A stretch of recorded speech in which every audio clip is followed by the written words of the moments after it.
en la entrevista, si de alguna manera las políticas públicas comienzan a orientarse también hacia la salida de la pandemia, o sea, si de alguna manera, si de alguna manera comienza a verse la luz al final del túnel, como pasa en otras sociedades. Y él, más allá del optimismo, nos advertía que todavía hay un muy bajo porcentaje de vacunación con doble dosis en el país, que falta bastante, pero que vamos en esa dirección. Y en el medio de todo eso, doctor, comienzan a llegar algunas informaciones respecto de la cepa Delta que desde mi punto de vista inquietan a los equipos sanitarios, más allá de que los registros, tanto nacionales como provinciales, han bajado. Usted, con su experiencia acumulada, con el conocimiento adquirido, ¿qué recomienda para este momento? Bueno, creo que fundamentalmente y siempre debemos recordar que los 3 pilares para controlar esta pandemia son el testeo, sí, la vacunación y continuar con las medidas sanitarias, ¿no? De uso de barbijo y distanciamiento social. Estas 3 cosas tienen que ir las 3 juntas de la mano para poder controlar la pandemia. En Corrientes, yo creo que una gran parte de la población nos acompaña en este cumplimiento, ¿no? Del uso del barbijo, del distanciamiento, de evitar las reuniones sociales, y eso permite que en los últimos días esta meseta que por momentos parecía estar en ascenso, en los últimos días hay un discreto descenso en los casos, ¿no? Así que yo creo que ese sería el futuro, ¿no? Que estas 3 medidas permanezcan en el tiempo, dada la inminente llegada de la variante Delta al país, ¿no? Ajá. Cuando usted dice discreto descenso, se refiere fundamentalmente a que la meseta sigue siendo alta.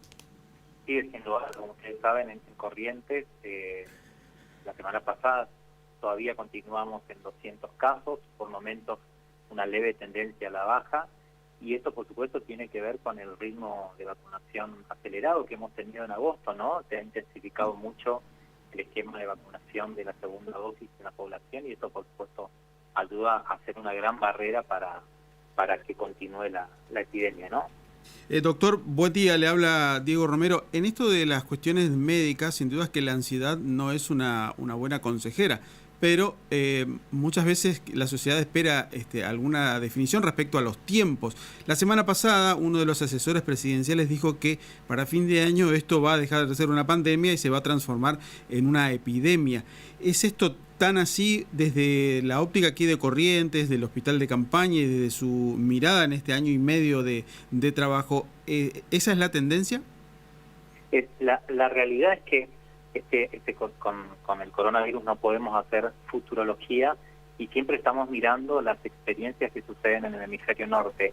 Y lamentablemente estamos viendo la experiencia de Israel, ¿no? Una experiencia exitosa en cuanto a vacunación y a manejo de la pandemia, y lamentablemente con la introducción de la variante Delta como circulación comunitaria, en los últimos 48 horas ha tenido 5.000 casos promedio de infectados diarios y ha triplicado su tasa de mortalidad. De no tener muertos en el mes de junio, en las últimas 48 horas ha tenido 50 muertos. Entonces, creo que no debemos dar esos mensajes ante la inminente llegada de la variante Delta, ¿no? Que inclusive hackea los sistemas de salud con 2 dosis de vacuna, ¿no? O sea, debemos seguir con la alerta puesta en continuar con la campaña de vacunación y seguir insistiendo en las medidas sanitarias. En esto de estar alertas de manera sanitaria, sin duda es que lo que mencionó usted recién, testeo, vacunación y medidas es lo más importante. En materia de infraestructura hospitalaria, el hospital de campaña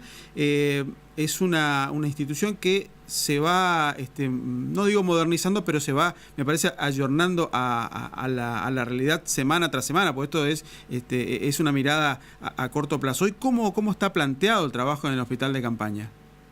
Bueno, fundamentalmente los servicios del hospital de campaña se van ayornando a toda la nueva evidencia y a todo lo que va surgiendo a medida que vamos transitando estas semanas de pandemia.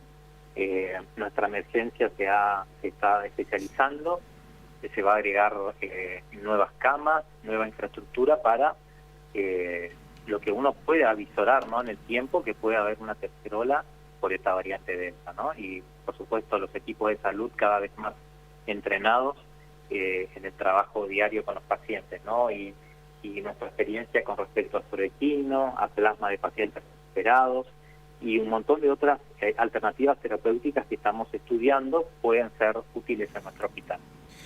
Doctor, a ver, ¿en qué momento cree usted que la sociedad argentina podría ir avanzando en liberar restricciones mirando el porcentaje de población con vacunación de doble dosis? Bueno, yo creo que podemos decir con un 70%, 70-75% de 2 dosis de vacunados, eso nos va a brindar una barrera para hacer frente a esta variante Delta, y lo que seguramente va a ser el futuro de aquí a los próximos meses, momentos de meseta, ¿no? O podemos decir de leve descenso hacia la baja, momentos de brote, ¿no? Así que esto seguramente vamos a ir controlando con un intenso testeo en la población, en los viajeros que vengan del exterior, y por supuesto el control de los esquemas de vacunación, el control de anticuerpos. Todo eso va a hacer que podamos, que por momentos estar en calma, con actividad, en fase 5, y en otros momentos, por supuesto, que a veces seguramente debemos volver a restricción. Al principio de la pandemia, doctor, la preocupación estaba centrada en los pacientes mayores de 50, 60 años. Después, a medida que arrancó la vacunación, esa franja de edad disminuyó. ¿Cuáles eran los pacientes más sensibles? Hoy, con una vacunación un poco más extendida en todas las edades, ¿cuál es la franja etaria más sensible, digamos, a los efectos del COVID-19?